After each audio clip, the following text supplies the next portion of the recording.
Good everyone, my name is Janice Pongos, and now the topic that we are going to discuss is all about what is meant by grammar for assessment purposes. So grammar plays a crucial role in language assessment at its help to evaluate learners' ability to use language accurately and effectively. For assessment purposes, grammar refers not only to the knowledge of grammatical rules, but also the ability to apply these rules in context. So, in this discussion, we will explore what grammar means in assessment and its key components and how it is evaluated in different language tests. What is grammar in language assessment? So, grammar in assessment refers to the structured system of rules that governs how words are combined to form sentence in a language according to Elise 2006. So, this includes the aspects such as morphology, meaning the word of formation, syntax, sentence structures, and the semantics is meaning. So, a well structured grammar assessment determines a learner's proficiency in forming correct, meaningful sentences. So, here are the components of grammar in assessment. First, we have the morphology. This refers to the structures and formation of words such as verb tenses, polarization, and affixes. For example, distinguishing between the word run and run. So this tests a learner understanding of tenses change. Second one, we have the syntax, the arrangement of words in sentence, including word order and sentence structure. For instance, understanding the difference between he is playing football and football is playing he. So is an aspect of syntactic assessment. We also have the semantics and pragmatics. This involves the meaning and language use to in a context. So a sentence can be grammatically correct but contextually inappropriate. For example, I have many information. So this sentence is obviously incorrect because of information is an accountable noun. Let's proceed to grammar and different types of assessment. First, we have the objective test, multiple choice or fill in the blank questions that test rule based grammar knowledge choosing the correct verb tense. Second one, we have the productive assessment, writing or speaking tasks where learners must apply grammatical knowledge in real communication, such as writing an essay or practicing in oral interviews. Third, we have the integrated assessment tests that assess grammar within reading, listening, speaking, and writing tasks, emphasizing both accuracy and fluency.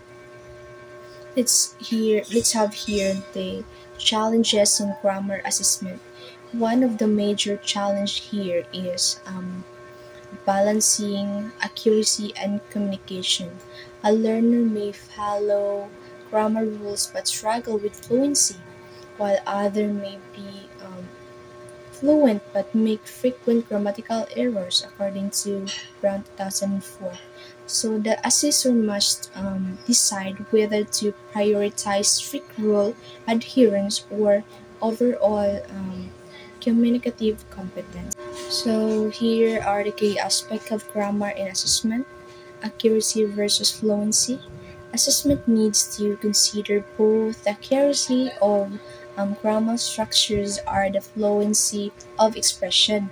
A perfect grammatical sentence delivered haltingly might not demonstrate the same level of proficiency as a slightly less accurate but fluent response.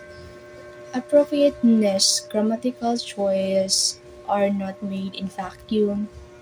The context versus informal, written versus spoken significantly impacts the appropriateness of grammatical structures, and assessment should account for this.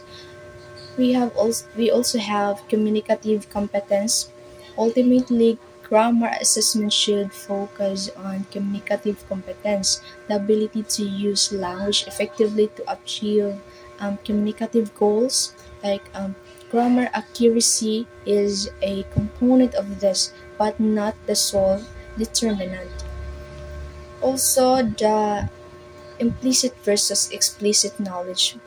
Student might demonstrate implicit knowledge or grammar using structures correctly without necessarily being able to articulate the rules, or explicit knowledge, understanding and articulating the rules. So the assessment should consider both. The error and analysis. Identifying and analyzing errors is crucial because it's not just about counting the errors but also understanding why errors occur. Are they due to interference from the student's first language, a lack of understanding of a specific rule, or it might be something else? So this allows for more targeted feedback and instruction. And now, how might we define grammar for assessment purposes?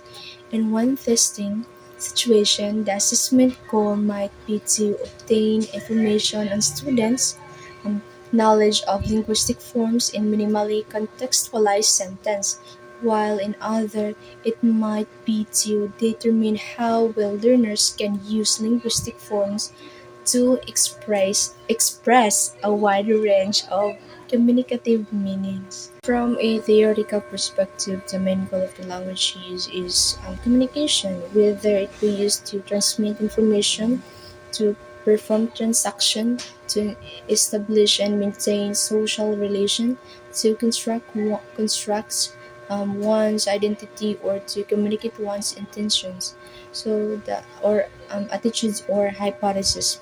Being the primary resource for communication, language knowledge consists of grammatical knowledge and pragmatic knowledge. Therefore, they propose a theoretical definition of language knowledge that consists of two distinct but related components. They will refer to one component as grammatical knowledge and to the other as pragmatic knowledge. So in this section, I will discuss the grammatical knowledge in terms of grammatical forms and grammatical meanings. So the both are both literal and intended at the sentinel and the supersentinel levels. Grammatical knowledge embodies two highly related components, which are the grammatical form and the grammatical meaning. So the grammatical form is refers to the knowledge of one or more of these linguistic forms. On the other hand, the grammatical meaning is something sometimes used to refers to a literal meaning expressed by sounds or words, phrases, and sentences, where the meaning of utterance is derived from its component parts of the ways in which these parts ordered in syntactic structure. So in conclusion, grammar assessment goes beyond identifying errors and it evaluate a learner's ability to use grammatical structures correctly and appropriately. In various contexts, a well-designed grammar test considers morphology, syntax, and semantics while ensuring that grammar is assessed meaningfully. That's all. Thank you.